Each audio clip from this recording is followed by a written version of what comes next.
Kowa yana son yin nasara akan maƙiyinsa.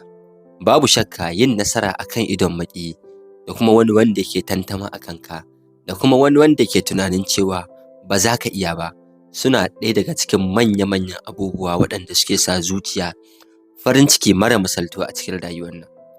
Babu shakka a duk lokacin da ka ɗauko wani ƙuduri, wani babban abu za ka yi, mutane da yawa za su mai da martani akan wannan abu.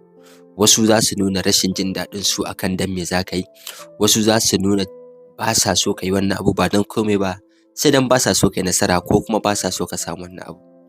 Amma daga lokacin da ka yi nasara akan wannan abu, babu shakka zuciyarka za ta yi farin ciki mara misaltuwa wanda baka taɓa tunani ba. Su kuma za su shiga tunani ta yaya kai kaza. Muddin kana so ka sanya wannan zuciya taka a cikin farin cikin nan mara misaltuwa, babu shakka sai ka yarda da kanka. Yadda da kai tana ɗaya daga cikin manya-manyan abubuwa waɗanda suke janyo nasara